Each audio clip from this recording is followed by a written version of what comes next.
Welcome to this explainer. I'm absolutely thrilled to be with you today. Have you ever just stopped, really looked up and wondered about that incredible vast expanse of blue right above our heads?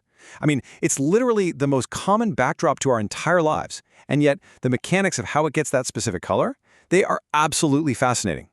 Today we're going to unpack the everyday miracle of the blue sky. We'll be blending optical physics, atmospheric chemistry, and even a little bit of human biology to get the whole shebang, the full picture. Okay, let's dive into this by posing a really fundamental question. We already know that the light coming from our sun is white, and white light isn't actually devoid of color. It's a mixture of every single color in the visible spectrum just mashed together. So think about it. If the light beaming down on us contains all the colors of the rainbow, why does the sky only show us blue? Why isn't the sky just a chaotic rainbow, or I don't know, purely white? Well, the answer actually lies in a massive, microscopic obstacle course. Section 1. Journey of sunlight. From the sun to our atmosphere. To really wrap our heads around this, we need to trace the journey of just a single photon of light. Imagine that photon leaving the surface of the sun and traveling across 93 million miles of empty, dark vacuum, right? Through space, it travels completely undisturbed, but the second it hits Earth's atmosphere, everything changes. Suddenly, empty space is replaced by this dense layer of gases, turning a straight shot into a complex, microscopic maze. Now, scientists didn't just figure this maze out overnight. It's actually this brilliant historical detective story. Back in the 17th century, Isaac Newton proved that white light could be separated into a visible spectrum using a prism. Fast forward a bit to 1859, and an Irish physicist named John Tyndall ran these experiments shining light through fluids with suspended submicron particles. He proved that blue light scatters much more strongly than red light. But it was Lord Rayleigh in 1871 who finally cracked the code, mathematically deriving exactly how and why the scattering happens in our atmosphere. To really get this, we have to look at this scale of light. Sunlight is basically a mixture of electromagnetic radiation traveling in waves, and we measure these in nanometers. That's billionths of a meter. At one end of the spectrum, we have red light, which has these long, lazy wavelengths stretching up to 750 nanometers. Then at the other extreme, we have blue and violet light. These have very short, tight wavelengths packed together down around 380 to 450 nanometers. Keep those relative sizes in the back of your mind because they are absolutely the secret to this whole phenomenon. Section 2. Rayleigh scattering explained. The atmosphere as a pinball machine. So what actually happens when those varying wavelengths of light finally crash into our atmosphere? Think of the air above us not as empty space, but as a giant three-dimensional pinball machine. The incoming photons of light, those are the pinballs, and the nitrogen and oxygen molecules making up our atmosphere, those are the bumpers. The scientific term for this pinball effect is Rayleigh scattering. By definition, this happens when electromagnetic radiation, in this case sunlight, hits particles that are significantly smaller than the wavelength of the light itself. Because nitrogen and oxygen molecules are incredibly tiny, like about 1/10 the size of the wavelengths of visible light, they act as the absolute perfect bumpers to scatter incoming solar radiation.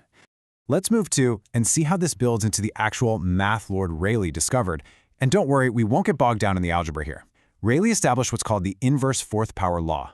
Put simply, the intensity of scattered light is inversely proportional to the fourth power of its wavelength. Because the wavelength is sitting there in the denominator, it means that the smaller the wavelength, the drastically higher the amount of scattering you get. So what does that math actually mean in practical terms for us? Well, just look at this number, 9.4. Because of that mathematical formula, blue light at 400 nanometers scatters a massive 9.4 times more efficiently than red light at 700 nanometers. It's wild. The long red wavelengths basically just pass straight through the nitrogen and oxygen molecules relatively undisturbed. But the short, tight blue wavelengths, they hit those molecules and violently scatter off in every possible direction. From a pure physics perspective, the electric field of the incoming sunlight essentially grabs onto the charges within the nitrogen and oxygen molecules. It makes them vibrate rapidly. The molecule basically acts like a tiny glowing antenna, re-emitting that short wavelength blue light in all directions. And because the molecules are randomly distributed everywhere up there, the scattered light is completely incoherent.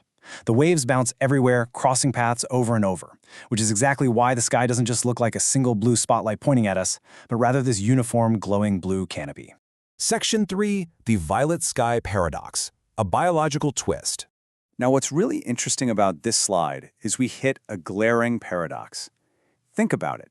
If the inverse fourth power law dictates that shorter wavelengths scatter more, and violet is at the very, very bottom of the visible spectrum, shouldn't our sky mathematically be a brilliant deep violet?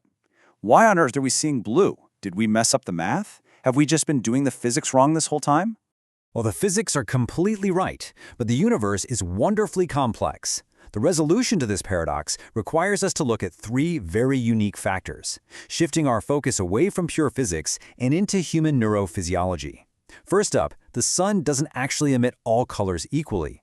Its radiation peaks right in the green-blue area and drops off significantly when it gets to violet.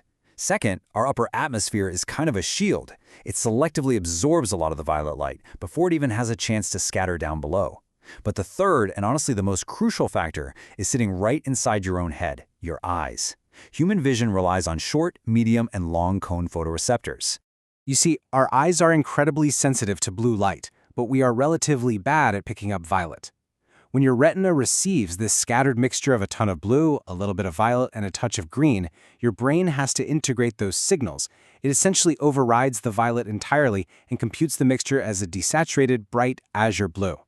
And what's truly mind-bending here is that the engineers who design consumer camera sensors and display monitors, they actually program them using red, green, and blue pixels to artificially mimic this exact human biological quirk. They do this so the sky in your photos perfectly matches the sky in your wonderfully imperfect human mind. Section 4. Sunsets and white clouds, applying the rules of scattering. So, all right, we've solved the midday sky. But what about the rest of the day? Let's apply these new rules to explain some other everyday visual mysteries. When the sun is directly overhead at noon, the light has a relatively short, straight path down through the atmosphere to your eyes. But at sunset, the sun drops way down to the horizon. The light now has to cut through the atmosphere at a really severe angle. In fact, to put it in perspective, sunlight traverses up to 40 times more air molecules at sunset than it does at noon. Our atmospheric pinball machine just got incredibly long. So the crucial point is this comparison. With that midday short path, the blue light scatters right above us and reaches our eyes. But during the sunset's massive long path, all of those short blue and violet wavelengths, they are completely depleted. They get scattered away into space or to totally different parts of the globe long before they ever reach you. So what actually survives that brutal journey? Only the highly penetrative long wavelengths, the reds, the oranges, the yellows. That's exactly why the sun itself appears to turn a fiery red. And we certainly can't ignore the environmental factors at play here either. When there are extra particles floating in the air, we're talking smoke from a forest fire, heavy urban pollution, or even just thick summer humidity, these particles heavily enhance the scattering effect. They act as extra, bulky bumpers in our pinball machine, trapping smaller particles and filtering out even more of those shorter wavelengths. This is for sure why a polluted or humid sky often yields the most dramatic, incredibly deep reddish-orange sunsets you will ever see. But wait a second. If the atmosphere is so good at scattering blue light everywhere, why on earth are clouds white? Well, this brings us to a totally different physical process called me-scattering. Remember, Rayleigh scattering happens when particles are smaller than light waves. Me-scattering, on the other hand, occurs when particles, like the liquid water droplets and ice crystals that actually make up a cloud, are much larger than the wavelengths of visible light. When light hits these larger obstacles, that whole inverse fourth power math thing completely breaks down. All the colors of the spectrum are scattered equally, which our eyes then just combine together and perceive as a neutral, fluffy white or gray. And this brilliantly illustrates everything we've talked about today right in one place. The blue midday sky, that's pure Rayleigh scattering stimulating our S-cones. The red sunset, that is the depletion of blue over a super long path, leaving the reds to stimulate our L-cones. White clouds are me-scattering, hitting all our cones uniformly. And here's a really fun bonus fact for you. A moonlit sky is actually blue too. Moonlight is literally just reflected sunlight. But we see it as gray or black because, in low light, our eyes switch over to rod cells, which don't process color at all, a biological phenomenon called the Purkinje effect. So, as we've seen, the color of our world is this beautiful, complex collaboration between the unbending math of optical physics and the highly specific, somewhat flawed biological hardware inside our own heads. The sky isn't just universally blue, it's blue specifically to us. Which leaves us with a truly fascinating question to ponder. If our specific evolutionary biology dictates the color of our sky, what vibrant, unimaginable colors does the universe display to a species that sees differently? Think about that the next time you look up. Thanks for joining me on this explainer today, and keep staying curious.